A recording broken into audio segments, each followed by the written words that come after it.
The person who never leaves their home is not lazy. The person who cancels plans and declines invitations and finds comfort in four walls has made a calculation that the outside world does not want to hear, and the mind, given a real choice between risk and safety, will choose safety every time. This is not a personality flaw. This is a survival strategy that has been running for thousands of years. The only difference is that now Cave has Wi-Fi. Watch a homebody turn down a party invitation. They do not sit tired. They say, "I have plans," or "maybe next time," or "I will let you know." The real reason never leaves their mouth. The real reason is that the cost of leaving is higher than the cost of staying. The cost of finding clothes that fit the version of themselves they want to project. The cost of small talk with people who do not actually care about the answers. The cost of scanning every face for signs of judgment. The cost of pretending to be someone who enjoys being out. These costs add up to more than the pleasure of the party, so they stay home.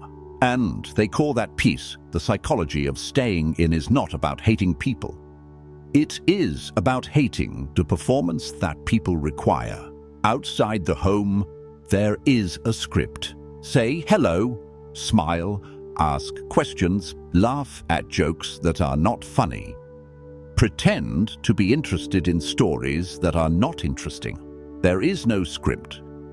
The homebody can sit in silence, can eat dinner at 10 p.m. or 4 p.m. or not at all. The home is the only place where the performance stops, and for someone who has been performing all day at work, the idea of performing at a bar or a restaurant or a friend's apartment feels like a second job that pays nothing. The outside world demands a constant exchange of energy. Every conversation is a transaction. Every smile is a deposit into a social bank account that might be withdrawn from later. The Homebody has calculated that the returns on these deposits are not worth the effort. They have watched friends ghost them, have watched co-workers smile to their face and sabotage them behind their back, have watched strangers on the street judge their clothes and their wait and dear walk. They have learned that the outside world takes more than it gives, so they stop making deposits. They close the account. And they live off the interest of their own company. Consider the energy cost of a single night out. Getting ready takes an hour.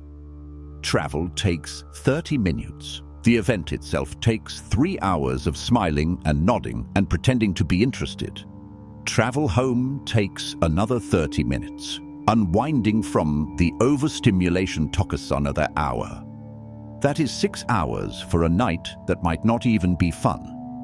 6 hours that could have been spent reading a book, watching a movie, working on a hobby, sleeping.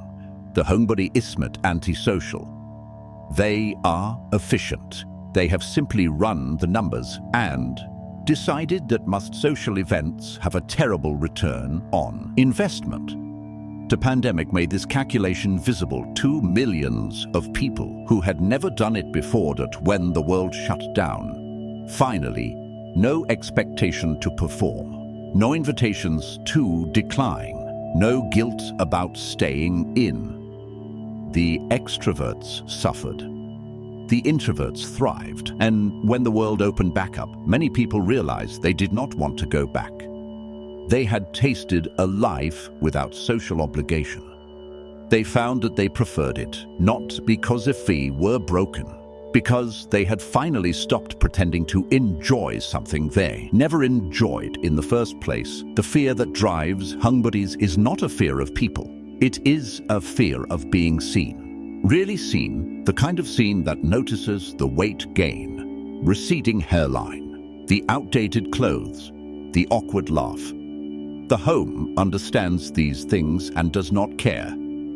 The outside world, on the other hand, is a mirror that shows every flaw, every wrinkle, every insecurity.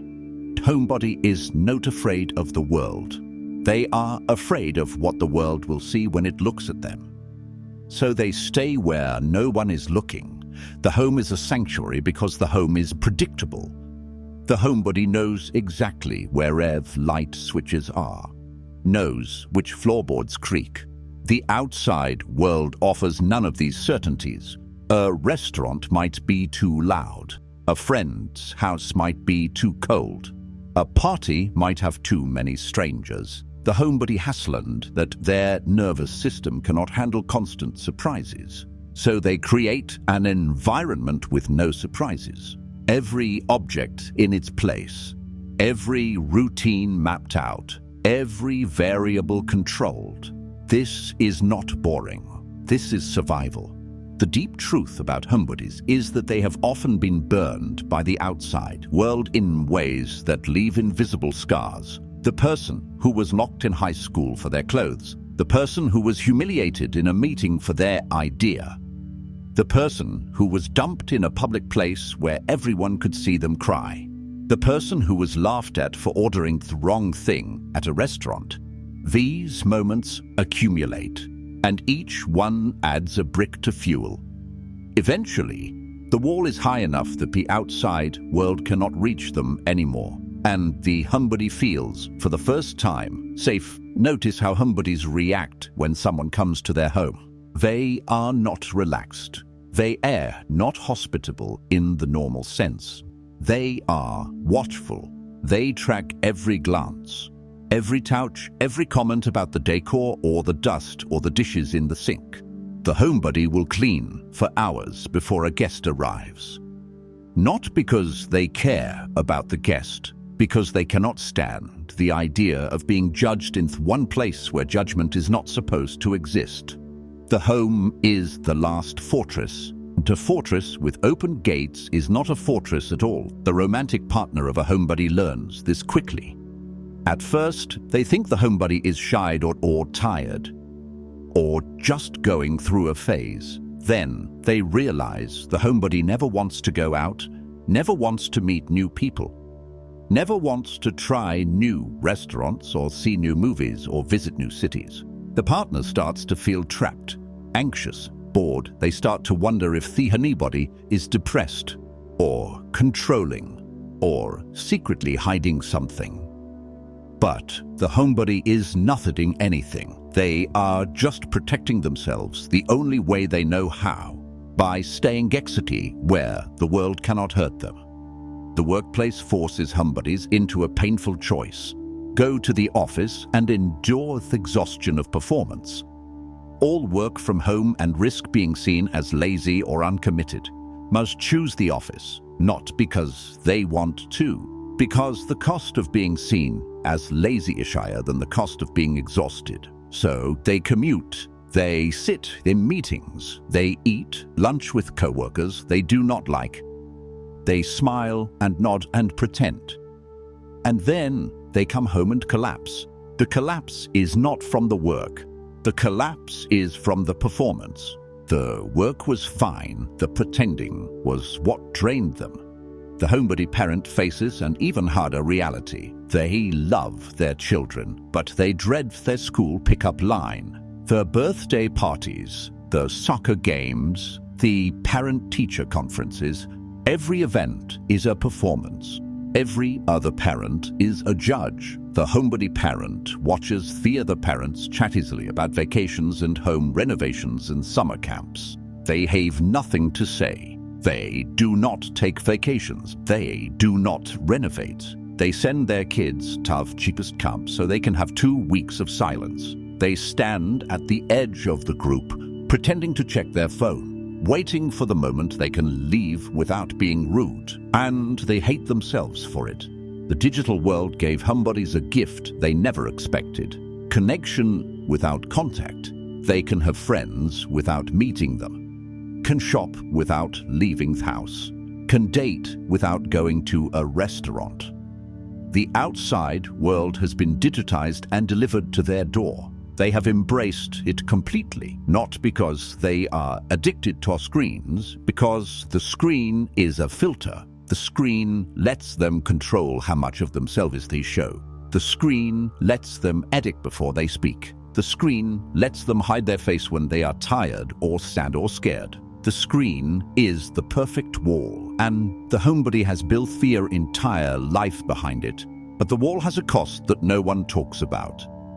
The wall keeps out pain, but it also keeps out pleasure. The homebody does not get the unexpected kindness of a stranger, does not get the thrill of a spontaneous adventure, does not get the warmth of a hug from someone who showed up unannounced. The wall protects them from the bad, but it also blocks the good. And over time, the homebody starts to feel not safe, not protected, used alone. The safety they built has become a cage. The cage is comfortable. That is the worst part. It is so comfortable that leaving feels impossible. Not because the door is locked, because the homebody has forgotten how to walk through it.